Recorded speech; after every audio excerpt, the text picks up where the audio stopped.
Hi, and welcome to the Green with Tiffany podcast. I'm your host, Tiffany Page, and in this show, we'll explore topics of sustainable living, all aspects of health and wellness, of people and planet, and how we're all interconnected. Join us on this journey to live better and more sustainably by improving our health, our families, and the world with the choices that we make.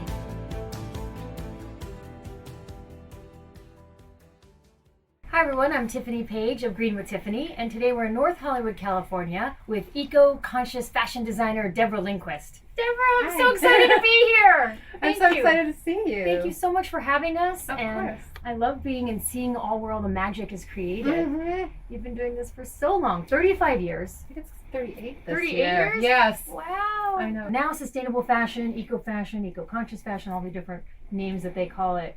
You know, it's becoming a little more mainstream. Mm-hmm. A lot of the brands that were not doing it that way before are now trying to do it or doing a line of it. What made you start doing it, and how did you stay true to it all these years? I know, crazy, right? Before there was a name for it all. I think that, I was just always interested in taking things apart and reassembling them. I grew up on a farm. I didn't have a lot of materials to glean from. My grandmother was a professional seamstress, so sometimes I would get fabrics from her. Or I would just, find something in the store that I'd take apart and reformulate. I also had an attic full of handmade clothing from the Victorian era. So that was really, really exciting to me. Once I found them all, it's like we had trunks full of things, all hand embroidered and hand stitched. That's beautiful. Mm-hmm. So kind of like necessity is the mother of invention. Kind of, and then I started sewing on my mom's treadle machine when I was 5 because I wanted to make things. 5? 5, yeah. Oh my gosh. Well, it wasn't electric, so it was safe. I can still barely do a button, so that's very impressive at 5. This sweater, is a perfect example. This is the reincarnated, vintage almost, cashmere, and you've got these beautiful appliqués. When you think of designs, do you find the fabric first and then think, okay, what can I do with this? Or do you have an idea for design and then you have to go and look for the fabric? It happens both ways, but with cashmere, when I found cashmere, I found it at a swap meet. I found this big pile. Oh, and I thought, well, this is great fabric if I could do something with it, because they had holes in them, and that's why people get rid of cashmere, is because moths. I have some of those, yeah. Yeah, I go to people who deal with, like rag houses and that kind of thing, people who deal with vintage fabrics. And I pick out the best ones for myself, like probably that had a hole right up there, Gone! It's gone. So that's how the appliques were born. They were born to, they are invented to actually cover up problems. Girls in California like to show a lot of skin. That means just chop off the arms. And then I created something that I was calling arm socks. Before I turned them into fingerless gloves with a thumb hole, it was just like an arm sock. And, put a couple of big appliques on them. And at first, the stores were like, well, these are cool, but who else has them? Maybe I'll try one. I'm like, seriously, one. And then that would sell, and then they'd buy more and more. And pretty soon I had 400 stores I was dealing with all over the world. And we were doing custom-made sweaters for all of these people. So it was very fast and furious there for a while. It's all hand, constructed. And that's really something about my line. It's, I have, I guess, this ancestry of, my family making clothes from the Victorian era. I guess it was passed on to me in some way. So unique, so one of a kind, so you really feel like it's, very couture.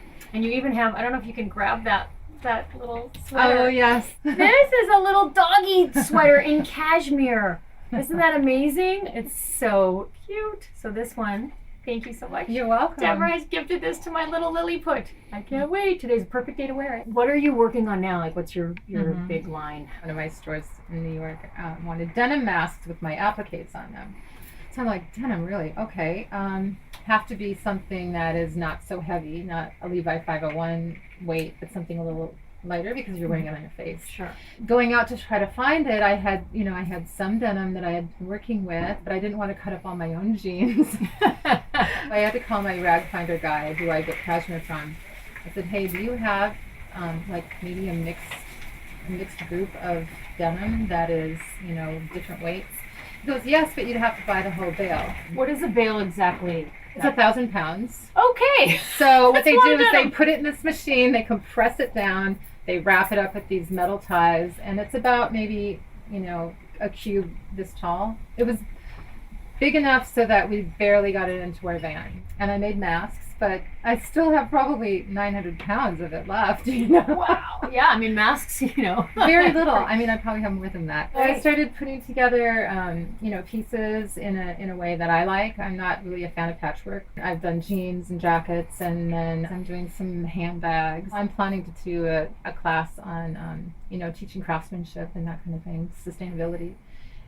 It'll probably first be focused on denim. Is sustainability something that is in the day-to-day teachings, or is that something that you're just bringing to it? I think it depends on the school. Mm-hmm. Some schools will teach it, some won't. It really depends. I mean, if you're talking about a fashion school, I was hearing from some of the interns that I was hosting that no, it really wasn't. It was more of an elective. One of the designers who is amazing, Maya Reynolds, who has a line called Clade for Men.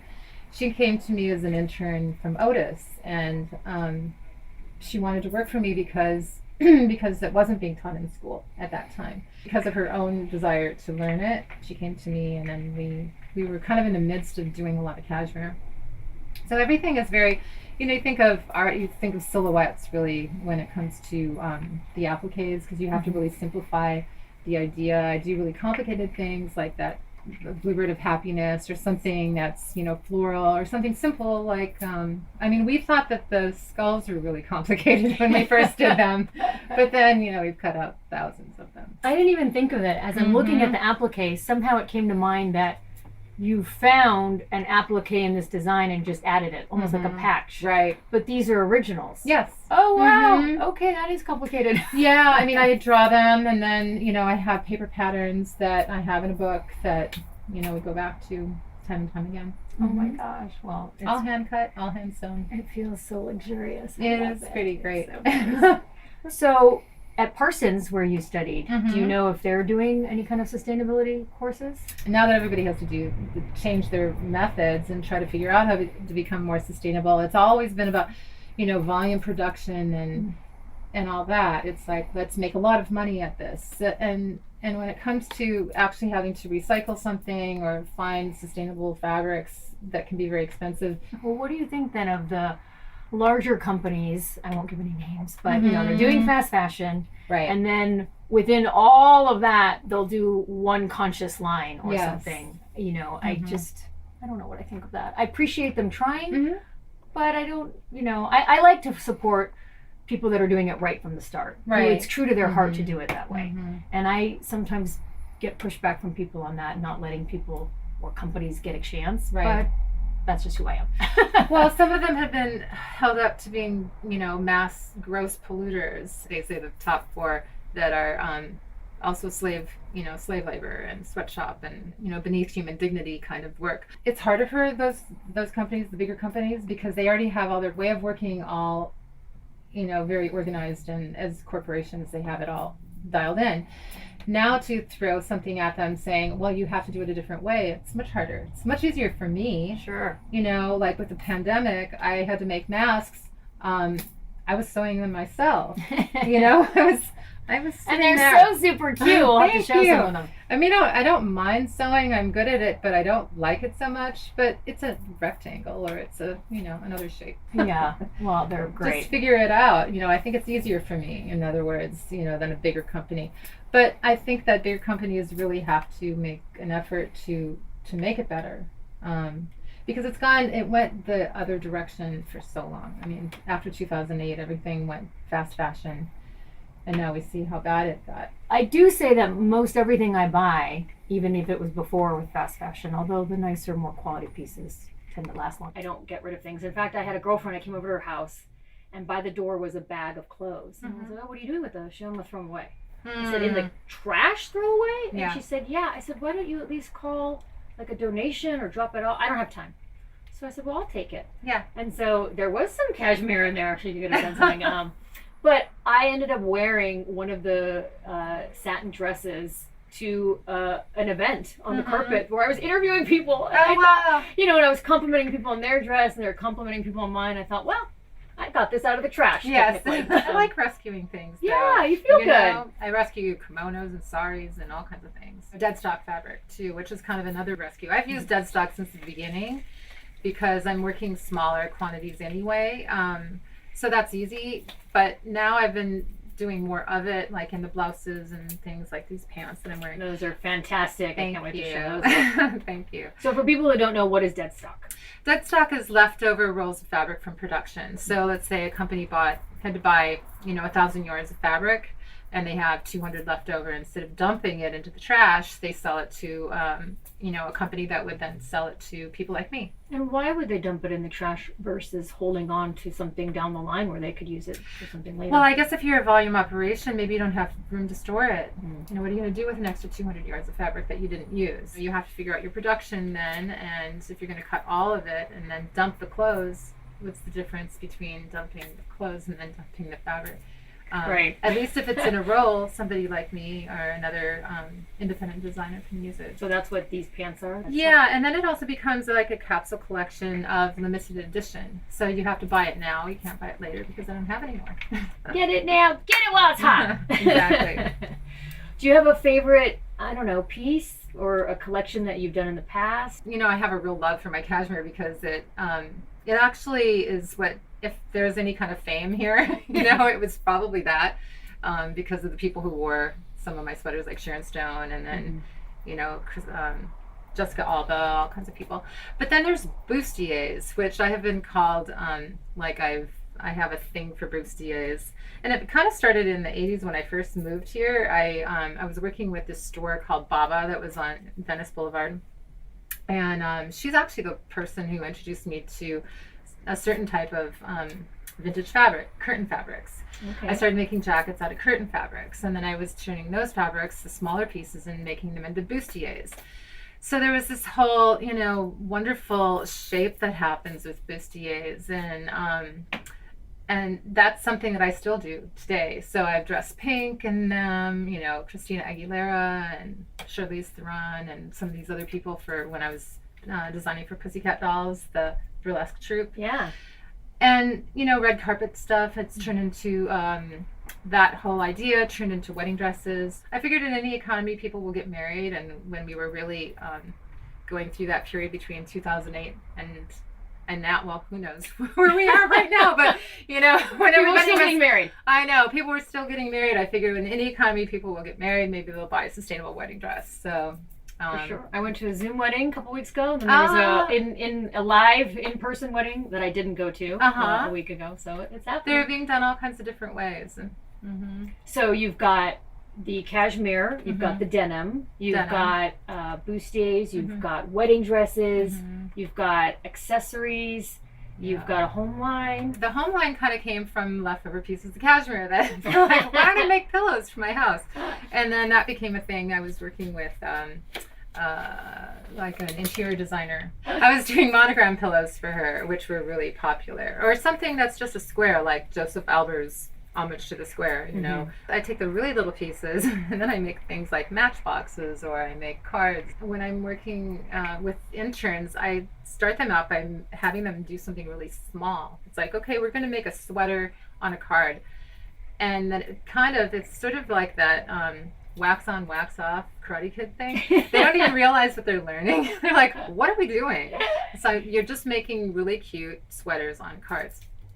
And then it becomes like a journalist gift or something like that if I'm doing a like a press event, and then great. People start collecting them. I have all your cards there. I framed them all. So then they learn really technical skills in a small way that looks like playtime, and so that then when we do something that's really complicated and an actual a piece of clothing, they already know how to do all this. So it's kind of a tricky way of teaching things, which I'll use in my class actually. That's great. So you have a little bit of a nickname, the Green Queen. Yes. I like that. I'm green with Tiffany, so yes. I like that the green is still there. And you've now parlayed that into another line. So you've got your lifestyle active line. I thought that what would be nice is because Green Queen was my nickname, what if I do some t-shirts and then that could be worn with everything that I do, because I think that people wear something maybe more special with a basic t-shirt. Sure. So let's do a sustainable t-shirt. I did organic cotton, and then modal was kind of my thing. And I worked with hemp a little bit too in that line. But basic wasn't something that people kind of really wanted from me. I mean, I liked it. Well, you're but known like, as the high-end I know. couture. It's like, no, you have to do something really complicated with it. It's like, great. All right. So then I started slashing them and crocheting them. We did some photo shoots underwater that Coco Eco just published. I used to teach yoga part-time throughout this whole thing. And so I really fell in love with yoga, and I really fell in love with the idea of cat suits and leggings and things like that too, that I then started to crochet. So it's turned into more of an activewear dance line. And t-shirts, yes, I sell a few of them, but I really sell more of my special pieces than anything else. But I still love my modal soft t-shirts because they're just comfortable. It's the best material. For people Isn't it that nice? don't know, modal is... It's a beechwood fabric, kind of created like rayon. It's just beechwood is a very fast-growing tree, so when it's harvested for fabric, it's just you're taking a natural product and turning it into synthetic. So that's done with chemicals. The production method is earth-friendly, and so that's why I use it. And it's super soft. It's super soft. I'm actually taking some of my women's clothing fabrics and turning them into men's t-shirts. Oh, Yeah. that'll be good. Yes. Love that. And so, and you really like using hemp. And hemp now, for people that don't know, is legal to grow here. It was a kind of a long, hard battle for a while. I know people that were fighting and lobbying to have hemp be legal to grow, and now, so it's probably a little more accessible now to use? Well, the fabric is still created in China or maybe Turkey. Okay. So, I mean, we can grow it here, but then that needs to be shipped over to a place where it can be manufactured into textiles. I mean, we had a textile manufacturing industry here for many years, but kind of got moved over. Maybe it'll come back. That would be great, and create a textile industry around, sustainable fabrics again. Fantastic. You just mentioned when you were talking about your crochet, so we'll show these leggings, but the crochet is something that you actually do? Oh, wow. Yeah, I mean, I just slash it and then I loop it down. It's so cool. It is pretty cool. By looking at things, I guess you really just don't necessarily know the detail that goes into them. The I appliqués, know. the crochet. I mean, you really have a special gift that you're able to do all of these yourself, which a lot of people don't have that skill set. Actually, it's something that can be taught too, and you can, not that I want to teach people how to knock me off. That's not I know, the idea. right? It's already happened. Like good luck. But at least, it's teaching skills that then they can use in their own way. What has kept you going all this time, keeping true to sustainable, repurposed and the materials that you use? Well, I have to make a decision about fabric anyway. So I may as well make a decision about what my core values are. I want to rescue fabric from landfill. I want to, use natural fibers as much as possible. I'm not a big fan of polyester, microplastics and so on in the water. And just for me personally, I know that it's vegan and so on, but it's not so great for me. I really love to also rescue fabrics that I find really artistic, like maybe kimono fabrics or sari fabrics, or something that had an incredible amount of handwork in it that is in a trunk someplace and smells like mothballs. I'll take it and turn it into, a jacket or a bustier. I have decided that this is the path I'm going down, and this is just where I'm going to be. And it ends up being better for me anyway, because then it's a recognizable thing for my brand. It's about core values. Thank you so much, Deborah, for sharing your story and for sharing your beautiful clothes and studio here. I am Tiffany Page of Green with Tiffany. Thank you so much for listening. I hope you enjoyed the show. Please rate, review, subscribe, and share on Apple Podcasts. It would mean the world to me. You can find me at greenwithtiffany.com and on Instagram. Till next time, choose to care.